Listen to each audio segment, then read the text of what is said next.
Hi, I'm Christensen, the World Clown Association Awards Director. Today, I'm glad to bring to you somebody that I've known, well, his entire life. Ben Christensen. A number of years ago, Ben won the all-around competition at the World Clown Convention in San Diego, and then again the next year in Borneo, Malaysia, making him one of only 4 Master Clowns of the World Clown Association. He's not only a wonderful clown, he's a variety arts performer. He's actually an award-winning juggler from various other juggling conventions. He also does puppetry, magic, illusions, all different types of circus skills, and he's coming today to talk to us some about the variety arts competition. Here's Ben. Hey everybody. Welcome to our little instructional video on single skit versus variety arts. Maybe you're asking yourself, what is variety arts? What's all that all about? And or you're saying, hey, I want to enter competition coming up and I just want a little bit more information.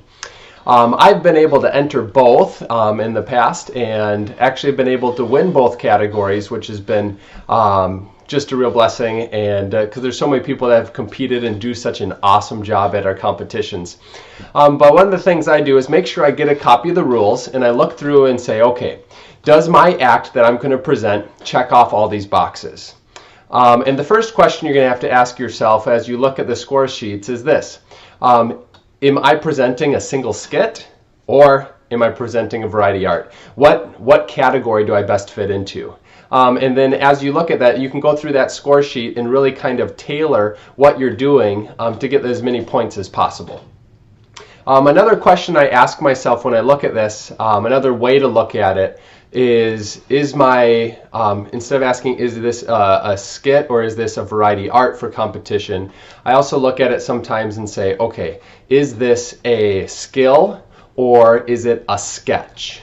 Okay, if you're presenting a skill, you still can have the same progression as a single skit would, in that you can still have a beginning, a middle, and an end. In fact, I would recommend that for competition. You still have a beginning, a middle, and an end. However, instead of having a storyline that goes through the whole thing, usually it's a skill demonstration. What's a skill demonstration? Anything that you've worked hard at in order to present. So it could be a puppet routine. It could be juggling. It could be a magic trick. And in variety arts, you can even get a volunteer or audience response to help you with that, right? So that would fall in the variety arts. It could be singing a song with your ukulele. It could be blowing bubbles. It could be all kinds of different things. That would be variety art.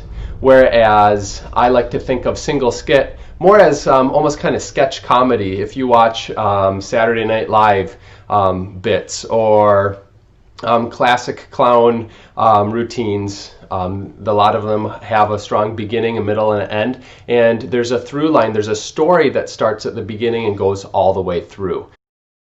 And so you have your setup, right? Your entrance and your setup. You have the middle of the routine where you're reinforcing that, and then you have your big blow off at the end, right? So those are things that you want to look at.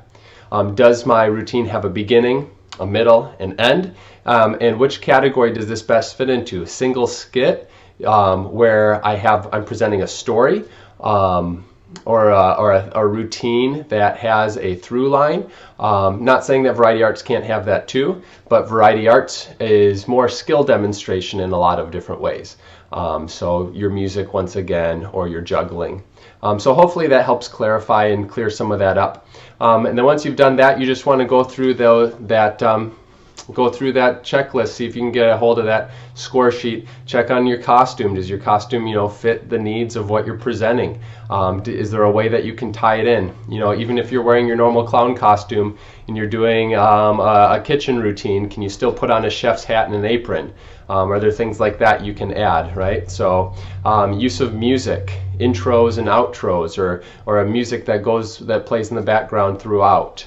There's all different things to consider when looking at how to get the highest possible score. So just do a little research and enjoy, but hopefully that helps clarify which category you should enter, because if you're in the wrong category, your chances of winning diminish. So anyway, God bless y'all, and hopefully that helped. Bye.